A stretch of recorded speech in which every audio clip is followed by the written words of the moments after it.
안녕하십니까. 둔산동 동아쌤입니다. 남을 믿어야 하는 이유가 뭘까요? 자, 신뢰는 믿는 것은 그저 내기에 지나지 않아. 내기요? 모든 내기와 같이 약간의 위험을 갖고 있다. 믿으면 위험이 있다고. 내기를 하면 성공할 수도 있고 실패하는 것처럼 믿음도 위험을 갖고 있다고. 그죠? 네. 하지만 위험은 우리 대부분이 없어도 지낼 수 있는 것이다. 그 위험. 믿었는데 그 위험해. 근데 우리 대부분들이 그 위험, 이렇게 신뢰를 해서 받는 위험은 뭐 없어도 상관없이 지낼 것이야. 자, 수십 년간 연구는 사람이 의사를 결정하는 것에 관한 일반적으로 위험을 회피한다. 그러니까 위험하지 않게 항상 회피한다고. 그러니까 믿지 않아. 그것도 충분한 이유가 있어서 그렇게 한다는 것을 반복하여 보여줬다. 그것도 충분한 이유가 있기 때문에 그렇게 해. 위험을 회피해. 반복하여 보여줬다. 그런데 이 충분한 이유가 충분한지 봐야지. 그러면 그치? 네. 그렇다면 우리는 왜 다른 이들을 신뢰하는 위험을 무릅쓰는가? 그럼 위험을 회피할 때는 충분한 이유를 가지고 회피하지. 네. 그런데도 불구하고 사람들은 신뢰할 때는 위험을 안고 살지. 네. 그치? 위험이 없어도 상관없잖아. 그렇죠. 위험은. 대부분이 없어도 지낼 수 있잖아. 네.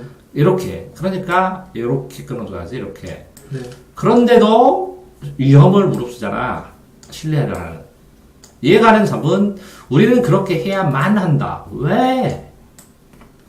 다른 이를 신뢰하는 것으로부터 잠재적인 이득이, 신뢰에서 얻은 잠재적인 이득이 평균적으로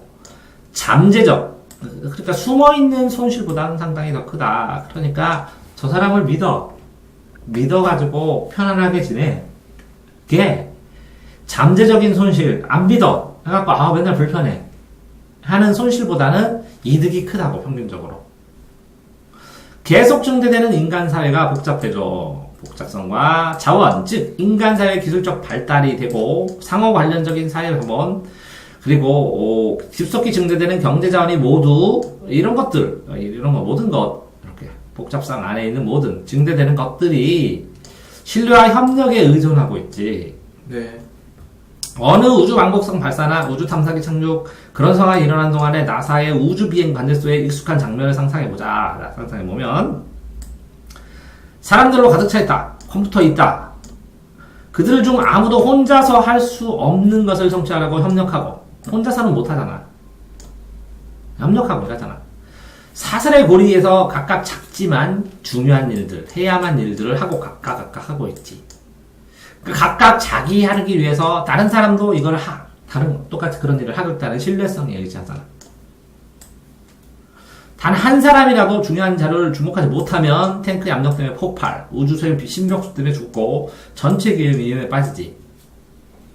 네. 그러니까 공동의 모험이 성공해야 된다면 기본적으로 뭐가 있어야 돼? 각자 자신들이 일하고 그것들을 잘하려고 믿으면서 자기 일을 한다는 거지. 그러니까 원래는 신뢰를 하지 않고 살 수도 있어. 혼자 살면. 그렇지만 사회적인 관계가 된다면 이 저쪽에서 저 사람이 자동차 신호를 지키고 올 거라는 걸 신뢰를 하기 때문에 나도 그렇게 가지. 네. 근데 안 믿으면 위험하지. 저 사람 안 지키면 사고 나고. 그렇죠. 그렇지만 이 신뢰를 통해서 공동의 역할, 사회적인 일, 공동의 역할들은 훨씬 더 많은 걸 하고 큰 걸 하고 해나갈 수가 있기 때문에 사회생활을 한다는 것 자체가 믿음을 전제로 할 수밖에 없다는 거지. 네. 그런데 이 사회생활을 하면서 신뢰를 안 하면 쟤는 딴 생각할 거야. 맨날 내 뒤통수 칠 거야. 왜 이렇게 되면 맨날 불안하다가 사회생활 자체를 적응을 잘 하지 못하는 거지. 네. 이해됐어요? 네. 수고하셨습니다.